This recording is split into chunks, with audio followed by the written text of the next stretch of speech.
अस्सलाम वालेकुम। 28 फरवरी 2026 को ईरान पर अमेरिका इसराइल मुश्तरका हमले के बाद शुरू होने वाली जंग ख़त्म होकर ईरान अमेरिका माहदे के करीब पहुंच चुकी है। पाकिस्तान के वज़ीर आज़म के ऐलान के मुताबिक 19 जून को जुमे के रोज़ जनीवा में पाकिस्तान की मेज़बानी में इस माहदे पर बाकायदा दस्तखत हो जाएंगे। माहदे के तहत इस जंग के खात्मे की इत्तला पाकिस्तान ने दी और कुछ ही देर बाद अमरीकी सदर डोनाल्ड ट्रंप ने अपने social media platform truth social पर न सिर्फ इसकी तस्दीक की बल्कि ईरान की बहरी नाकाबंदी के खात्मे का ऐलान भी कर दिया। अब ईरान की तरफ से नायब वज़ीर ख़ारजा काज़िम गरीबाबादी ने भी इस माहदे की तस्दीक करते हुए बताया है कि इसके मतन की मंजूरी दे दी गई है। इस माहदे का नाम इस्लामाबाद अकॉर्ड है, जिस पर जनीवा में ही दस्तखत होंगे। उन्होंने ये भी कहा कि अगर इस माहदे की खिलाफ वर्जी हुई तो ईरान खुद कार्रवाई करेगा। 8 अप्रैल को जब अमेरिका और ईरान के दरमियान जंग बंदी हुई थी तो इससे पहले सदर डोनाल्ड ट्रंप ने ईरानी तहजीब को मिटा देने की धमकी दी थी। इसके बाद हर 15 दिन बाद जब जंग बंदी खत्म होने के करीब होती थी तो डोनाल्ड ट्रंप इसी तरह का बयान देते थे। उनके बयानात के बावजूद ईरान की तरफ से सुप्रीम लीडर मुज्तबा खामनाई या सदर मसूद पेज़ेश्कियान ने कभी जवाब नहीं दिया। ईरान ने अक्सर औकात अपनी वजारत ख़ारजा के तर्जुमान इस्माइल बकाई के ज़रिए ही इन बयानात के जवाब दिए। जहाँ कहीं भी ईरानी वज़ीर ख़ारजा अब्बास अराक़ची सामने आए, उन्होंने हमेशा सफारतकारी में होने वाली किसी अहम पेशरफ्त का बताया। इससे पहले सदर डोनाल्ड ट्रंप ने कई बार मुआहिदा होने का ऐलान किया, मगर ईरान ने इसकी बर वक्त तरदीद कर दी। अब मुआहिदा होने का ऐलान भी किया गया है तो ये नायब वज़ीर ख़ारजा की तरफ से है, जबकि पाकिस्तान की तरफ से ये ऐलान वज़ीर आज़म और अमेरिका की तरफ से सदर ने किया है। इसका सियासी मतलब यह है कि ईरान दुनिया को दिखा रहा है कि जंग पाकिस्तान और अमेरिका के कहने पर रोकी जा रही है, न कि ईरान की किसी कमज़ोरी के बायस। वैसे भी 8 अप्रैल की जंगबंदी के बाद अमेरिकी सदर को जिस मुश्किल सूरत हाल का सामना करना पड़ रहा है वो सारी दुनिया जानती है। इसके अलावा ईरान की नाकाबंदी ख़त्म करने का ऐलान पहले अमेरिका की तरफ से हुआ है। गोया ईरान ने आबनाए हुर्मुज़ खोलने के लिए अपनी शर्त मनवाई है। ईरान की यह सफारती हिकमत अमली उसकी फ़ौजी कामयाबी की मरहून मिन्नत है जो उसने आबनाए हुर्मुज़ पर कब्ज़े और अरब मुल्कों में अमरीकी अड्डों को निशाना बनाकर हासिल की। उसने बदतरीन अमरीकी दबाव के सामने झुकने से न सिर्फ इनकार किया बल्कि अपनी बिसात के मुताबिक उसकी हर जारहियत का जवाब दिया। उसने अमरीकी हलीफों को इतनी बार निशाना बनाया कि दुनिया में अमरीकी ताकत का भ्रम ही टूट गया। 28 फरवरी को जिस अमरीका ने ईरान पर हमला किया था वो दुनिया का ताकतवर तरीन मुल्क था। 14 जून को ईरान जंग के ईरानी शराइत पर खात्मे के बाद अमरीकी ताकत का जवाल शुरू हो चुका है। दूसरी जंग अजीम के बाद बनाए गए वर्ल्ड ऑर्डर में अमरीका को जो फैसला कुन हैसियत हासिल थी वो डोनाल्ड ट्रंप ने ईरान पर हमले के बाद गंवा दी। अब लामोहला दुनिया एक नए निज़ाम की तरफ जाएगी और इस निज़ाम की क़यादत कौन करेगा इसका फ़ैसला अभी मुमकिन नहीं।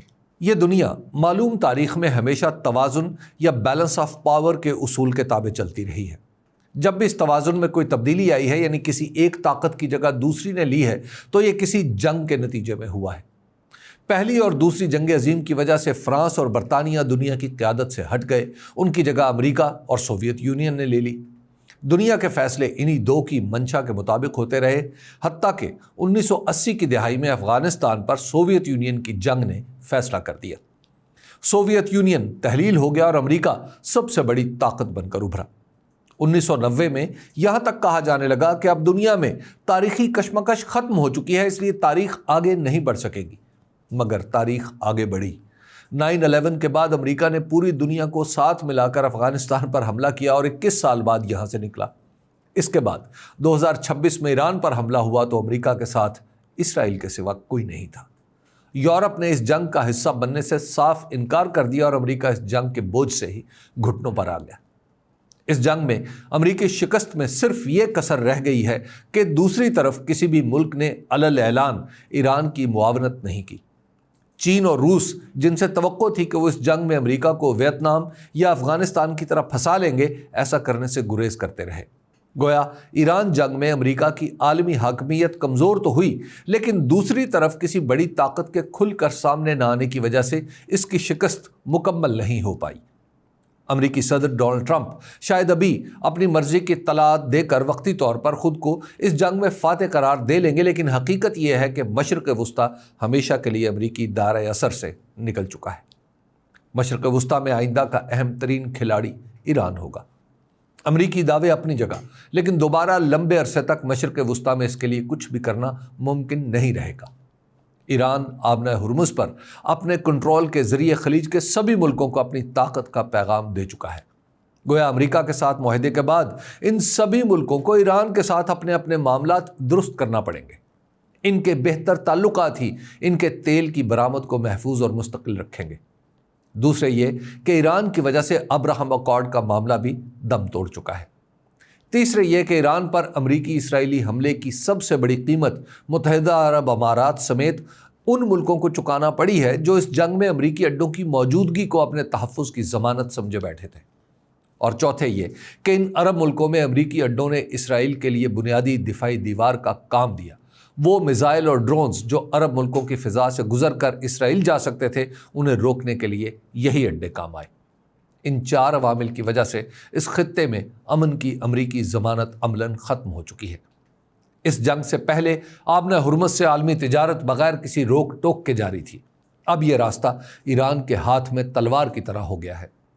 عرب ممالک اپنے سیاسی استحکام اور سلامتی کی امریکی ضمانت کی وجہ سے دنیا بھر کے سرمایہ کا مرکز بن رہے تھے۔ اس ضمانت کے ختم ہونے کے بعد یہاں سرمایہ کاری کا مستقبل بھی مخدوش ہو چکا ہے۔